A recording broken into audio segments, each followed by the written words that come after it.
All right, I'm going to read a short story. 1. TestFlight Z, flight log/business. 1.1, work permit. A/1, fuel the armories, fund the missiles, support the burning forest and suffocating beings by checking yes. And please sign and date your initials here. B/2, acknowledge that food and shelter are earned rights, not given rights. Please sign and date here. C/3, that type of activity which induces strain and produces misery in life is more necessary and important than those kinds of activities which result in relaxation and well-being as such.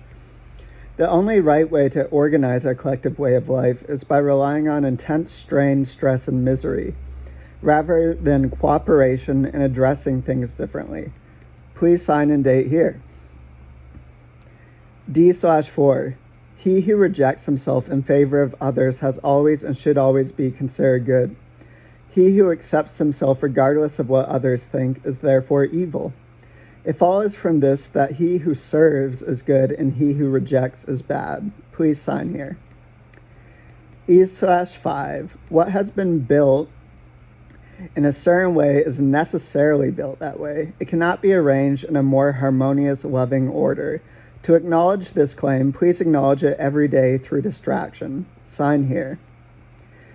F/6, even though a human being should be incapable in some way by design of permitting themselves to a prescribed and uniform template for life, the only possible basis for a culture is to take a single one template and build the society from that print. Please acknowledge and sign. G/7, regarding things of your own biological structure, even though they are absolute, it remains true that that which you can adapt of yourself to a system from your biology is permissible, and that which cannot be adapted and must continually be repressed and prolonged is impermissible. By this statute, we hereby guarantee a responsible format for a being which treats human beings like a problem and something acceptable, both at the same time, instead of regarding each as a miracle. Please sign here, sir/ma'am. 8/8, that which is conceived in the mind and thought is of higher order in reality than that which is seen with your own eyes and touched with your own skin. It is only mere coincidence that which is prescribed by corporations and authority systems is always conceived of by thought, not sense directly. Please sign here and agree to all terms and conditions. Thank you. I/9, what's most important in social situations is to be reserved and polite. What's most important in one's attitude towards oneself is willingness to submit and doubt oneself. These are both somehow on the same level of importance as not harming other beings or attempting to manipulate and control them in some way. And all these things are far more important than standing up against things when they aren't what they could be, and infinitely more important than the possibility of slowing down our activities collectively so that we don't rape and destroy the planet we depend on for continued survival into the future. Sign/date.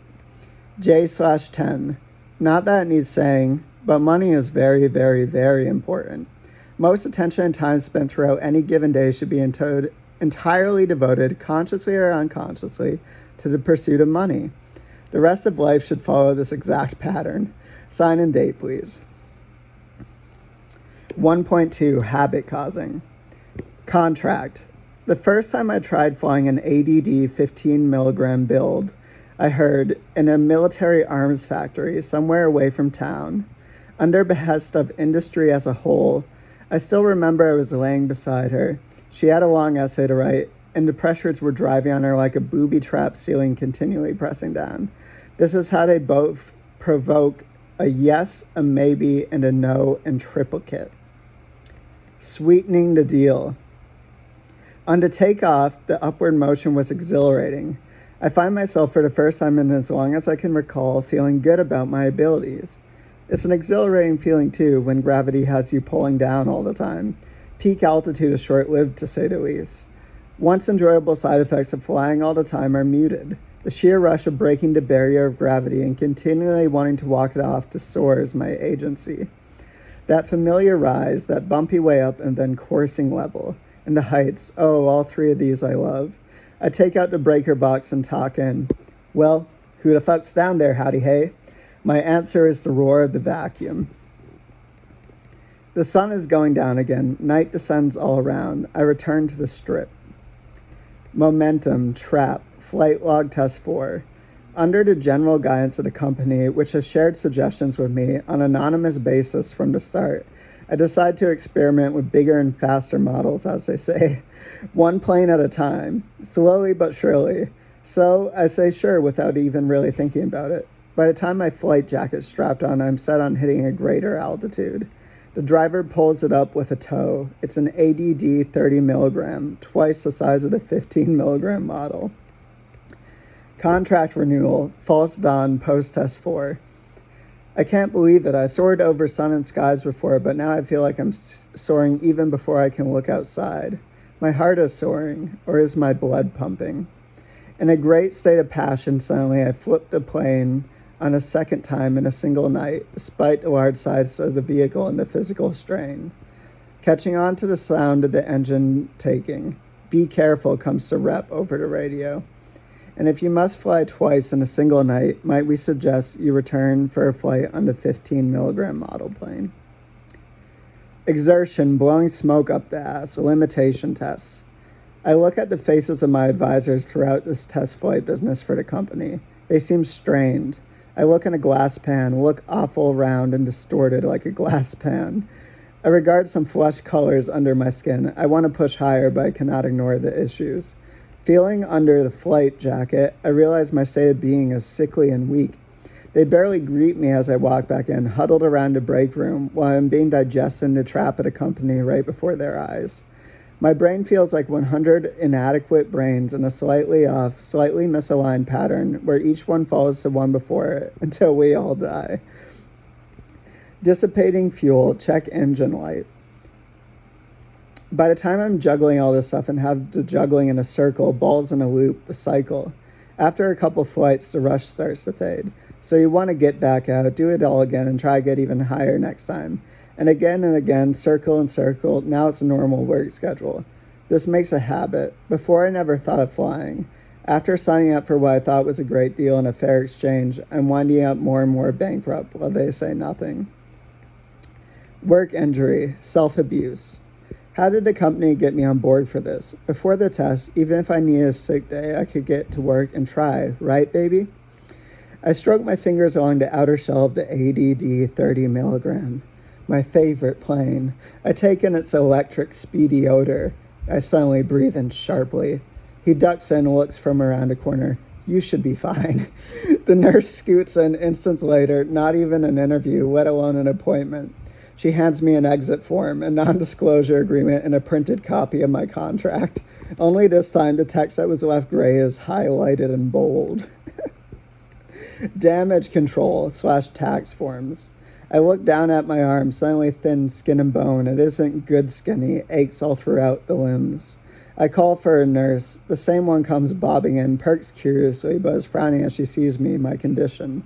On the clipboard, I can see biometrics, paperwork, and then a before and after shot.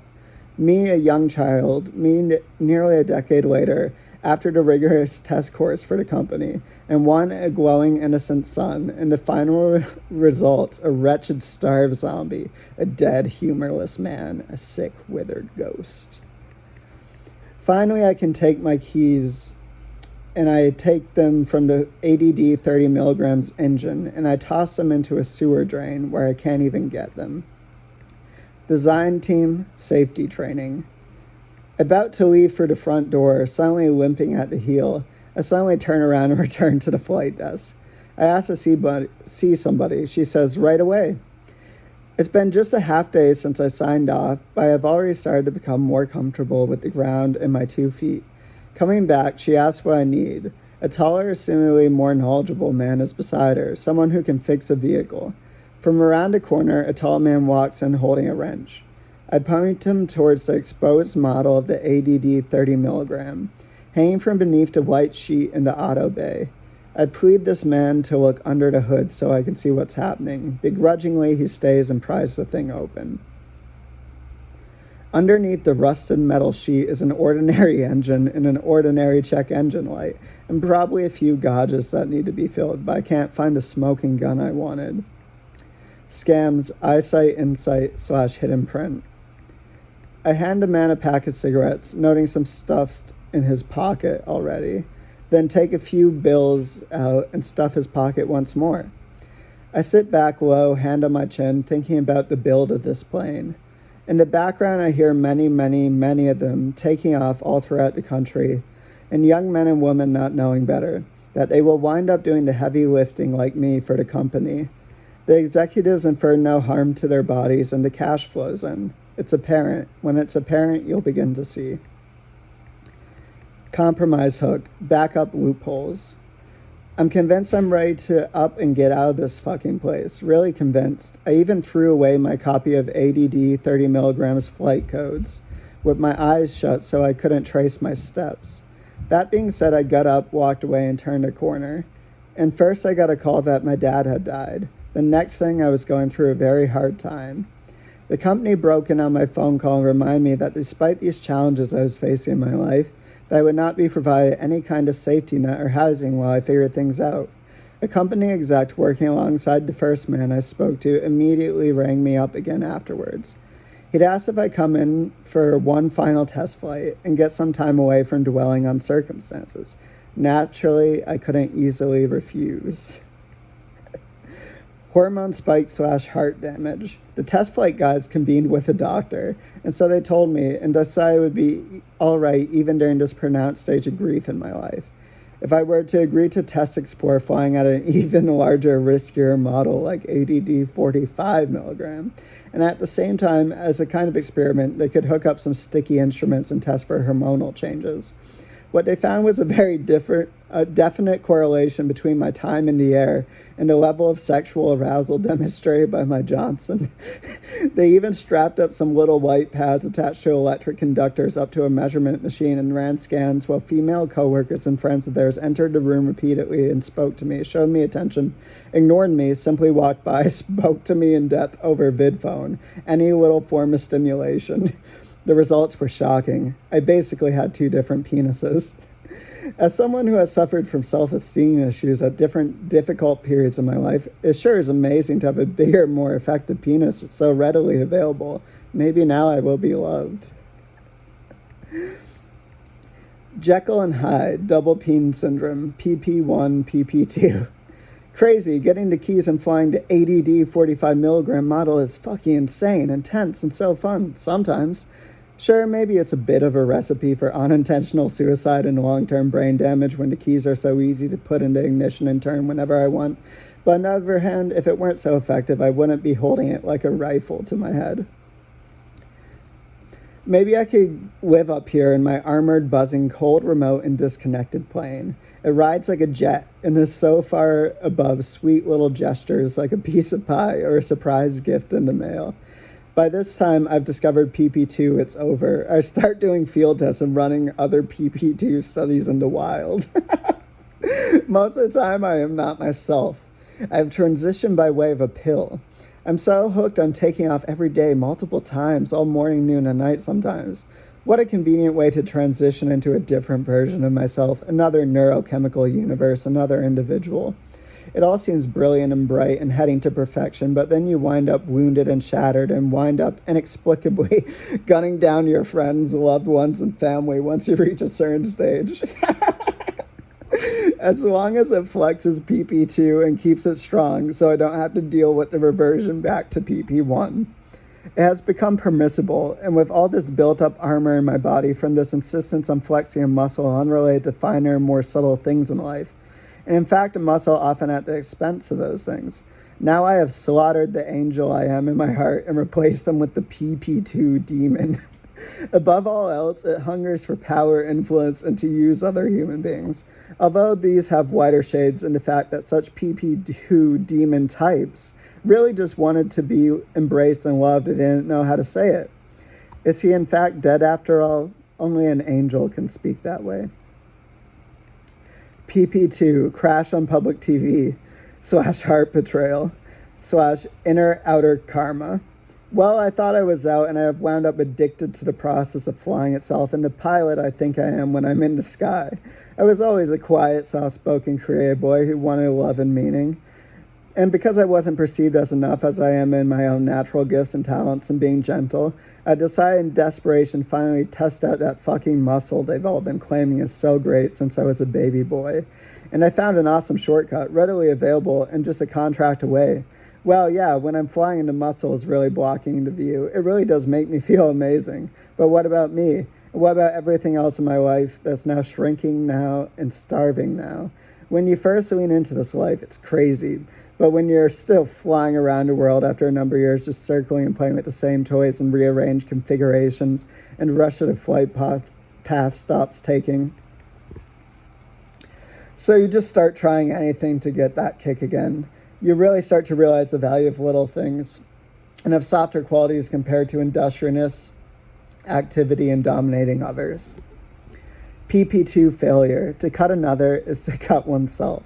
In the cockpit of a really heavy model plane like ADD 60 milligram, your attention is now completely on focus, meaning it looks whatever one thing it gives attention to and is blind to everything else. It follows that the more complicated muscle also begins to take on kind of wiring with all of its more severe disadvantages and handling the complexities and subtleties of actual life in comparison to the view stream you can see from the plane. This can be a really intense peak until the glass cracks and you begin to see through the other side of your own actions, towards yourself and towards everyone you once sincerely wanted to help. Now you're cruising altitudes where nothing gets through of the sunlight and everything is just your view straight ahead. And now you you must be crazy again if you weren't before. A muscle before all else. Sounds familiar? Well, it's that where we start off innocent, and then we get scammed, and then develop a fetish for spanking ourselves. And by that point, we don't know what else to do, even if we want to. Fuck. Love versus domination. 2. Cooperation / ritual. The true darker face of light. Until a later night, even if I don't fly, is a night I don't feel a thing, says my guest who still hasn't left. I nod. I know what it's like. It's difficult to lose your personhood in a non-healthy way. I feel this shit underneath the surface sometimes in this world. I glare at the clock and glare, pained, up at the higher employees and the leaders. But how can I totally blame them? I too sacrificed myself to feed my own belly. I too sacrificed myself to feed theirs. I notice a dramatic, intense series of deep scratches in my body, all surely exposed from parts of the aircraft while on board. Taking out a pen to write, I notice my head is jammed. Nothing lives here. I tap on my head with the pen. Like trying to start a car, there's just a bleh. Even I can see it too. Wish I could still do advanced mathematics. Wish I could still effectively, creatively, and joyously express myself. I pick up the guitar, play around. Just a year ago, I was doing things so much better. Then they got me behind the counter and got me filing reports on diagnostics. I used to write poetry all throughout the day. Every opportunity I got, I would write a poem. Never a responsibility alone, but also a gift and the greatest blessing for me to live true to something better. Now, what was once my psychedelic radio where flutes and pipes played magic and all sorts of colors burst through like a prism ray mirror reflection in a rainbow, and I was always for the most part free, strong, and happy. But now my head buzzes like a microwave. I put things in, set the clock, and push start. But when the bell dings, it's just that microwave sound again.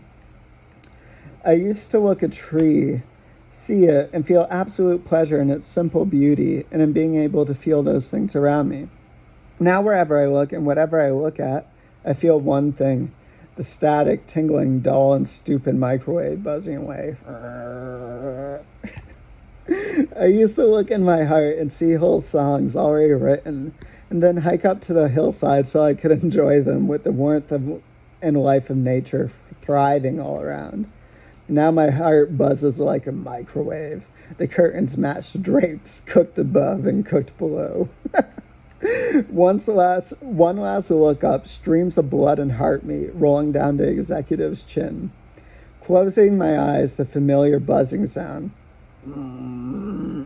But wait, although I cannot see it, I can see it in my mind if I try. I see many, many dinner plates and many, many human hearts, with many men in fancy black suits and many bigwigs sitting together over a black prayer candle. Licking their lips, they dig in. A maid comes and brings a living animal on a platter into the center of the hall. I can see the silver lid of the platter shaking and shivering and feel it trying to get loose. She places the silver cage down carefully in the center of the carefully folded napkins. The maid comes back and flips up the lid and reveals a helpless, adorable monkey trying to get away from her grip. And the monkey's eyes are rainforests and ocean waters and many different species. They all swarm from every platform and chair, coming down to greet her as the monkey squeaks and cries. They all get into their work outfits again, get proper, put their uniform on. They close in a circle around this defenseless creature, each one holding up a knife as they connect the ends into a closed loop around it. It skitters and screams, running back and forth in panic. They stand over it, walking in step by step, eager and hungry, their hats all showing their places in the gig, their positions, their roles. As the first blade cuts in, breaking clean through the little monkey, through its back and out of its chest, with blood pouring, a woman laughs hysterically, and some guys are at the water cooler talking about fantasy football. Another woman carrying her briefcase, wearing a very expensive, tight, well-put-together boss bitch type business suit and some high 4-inch heels, lifts one up and brings down her heel straight through the monkey's head. The skull bursts violently as the black heel, like a thick peg, jams into its brain matter, spilling it like Play-Doh pushing out through straws on each end. She doesn't laugh, but she just glares and is very fixated on turning her heel back and forth in the dust. The body of the monkey is only barely twitching. Finally, only its leg is spasming, and then it goes still. They all take turns cutting off pieces of meat and going back to their tables. They sit down, and I hear chatter about soap operas and tabloids, along sports and politics, all of them with flecks and bits of the monkey's skull on their faces. Finally, I look away, but I can't really. Looking up on the way out, I see a balding, cold-looking, scheming, big, imposing man.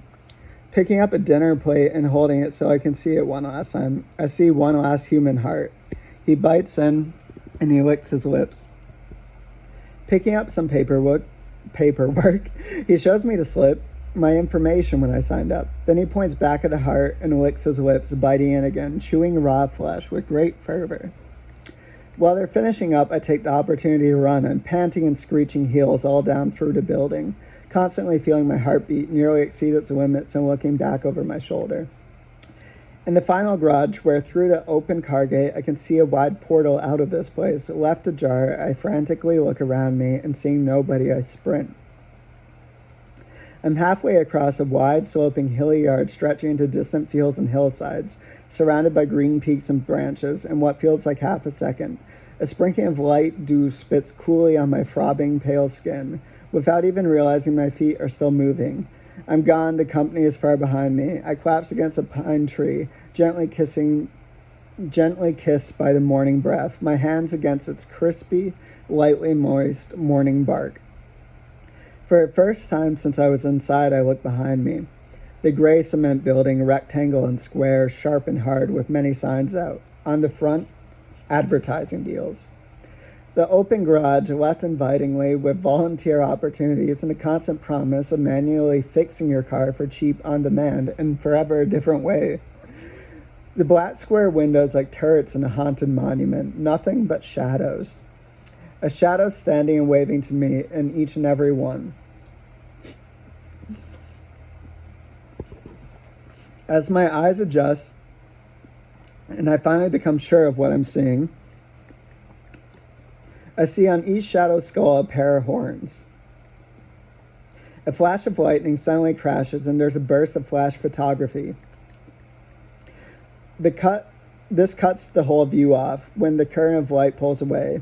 I see now every black window is lit bright, and each one contains a different smiling human being, and a new now, waving still, blood still dripping from each and every mouth. As I stumble back on my heel, it hits a box, lodged by a rock. I quickly duck away from this massive cult's view, and I crouch as I tear open this mysterious package. Tearing the box's paper skin, I find 2 sticks of dynamite, tied by a ribbon striped white and black. I notice the torn package is covered with countless advertisements on stickers for all kinds of scams. Noticing the windows empty and me standing alone, sweaty and half naked in the thick forest, I quickly turn away from all that this town has ever had to offer. And as I do, I feel a light burst of color and a bed of tinsel and buzzing asphalt clogging my chest. Lucidly, I turn inward as I strongly, casually walk ahead, and I say to myself, the company has used me for profit and devoured my precious gifts like meat, and the company collects the paycheck. And now as the rain starts to fall and the sky gets pregnant, I begin to run. Looking into the darkness, I see stars calling across the vast horizon to a million different directions, all with different promises, different kinds of love, different sufferings, and different obligations. Catching some buildings in the distance emerge over a thick, tall bushery, I see prods rising like brick rectangles and the thunder booms low, then again a flash clear. The tips of the bricks each have a big sign with a big font. Oil, gas, blood, war, obedience, stupidity, self-sacrifice. As a bolt of different kind hits straight in the brain from out of nowhere, a vision blooms and bursts crackling inside me. I see twin mushroom flames billowed hundreds of miles high and then burning the face of the earth black. But a second vision follows, this one creeping across gently, sliding, sweeping across like a violet carpet of velvet and flowers. I see a clear sky, a peaceful atmosphere, a rich shoreside, deep, gorgeous waters full of life, rolling deserts with gems hiding beneath stones, mountain peaks with bold eagles circling the caps and perching on cliffside trees, and a vibrant jungle sprawling stronger than ever. I don't know where I'm going, but at least I finally know the difference between right and wrong. As I stand alone, lost in life, my head broken and my soul crushed, I have nothing left to do but try to live. And as I reach a cozy boulder and put my back up against its walls, relaxing my limbs on the soft carpet of grass and microbiomes, I suddenly find a random pencil somehow, after everything, left over in my pocket. Lightning flashes, and I find a little pad of paper in the pocket of my jacket. I ready the dynamite.